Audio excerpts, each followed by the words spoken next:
Here are the best edge rushers said to be available in the upcoming round of the draft. Biggest sleeper, Tyree Johnson. Then you have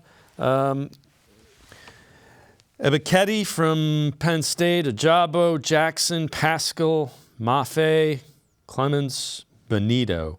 When you look at this list, Drake Jackson, Tim Bielik is a guy that a lot of mock drafts have going to the Browns. Projected third round.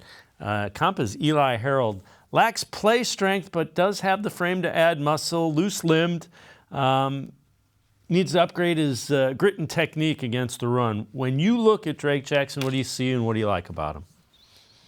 Well, I think when that scouting report says lacks play strength, I think they might be looking at Drake Jackson from the last 2 seasons when he weighed 250-some pounds versus his freshman season, which may have been his best season when he weighed 275 pounds. There was a scheme change at USC after his freshman season of 2019. He changed roles. He lost about 20 pounds to kind of play a different position. Wasn't quite as effective, but, at his pro day a few weeks ago, he showed up about 273 pounds, I think. Flashed some really good agility numbers. And to me, I'm just going off of evidence that if he's that strong, if that was his best playing weight in college, maybe that's where he should be in the NFL, is about 275 pounds, where he can have more strength, be flexible off the edge.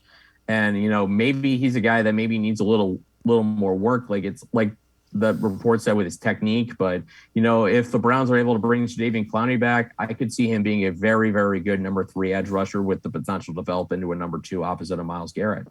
Let's take a look at the scouting report for Nick Benito, Oklahoma rusher, and you see comp there is Vic Beasley. That's a guy that got after the quarterback in his days. Round 2-3 projection, undersized edge defender, plays in a slant-based scheme. Makes evaluating 3-down value more difficult. When you look at Benito, what do you see?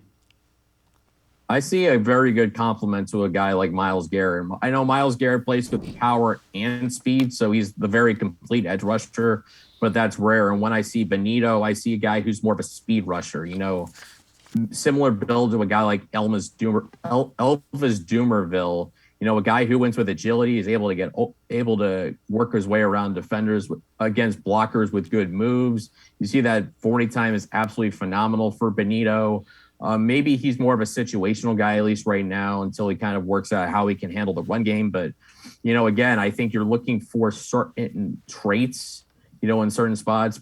When you're the Browns, you don't necessarily have a lot of needs, but I think you're looking for depth at that position.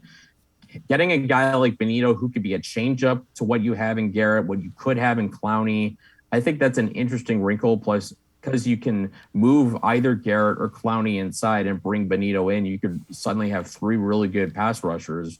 And it's just about creating more looks. And as we know from, Joe Woods in his first 2 seasons, he doesn't like to blitz a whole lot. So it's going to be important for them to get pressure with 4 guys. And just a different type of pass rusher is going to be interesting. It's like in baseball when you go from the guy who throws the curveball to a guy who suddenly throws a 100-mile-an-hour fastball. It's that subtle change that can throw some people off.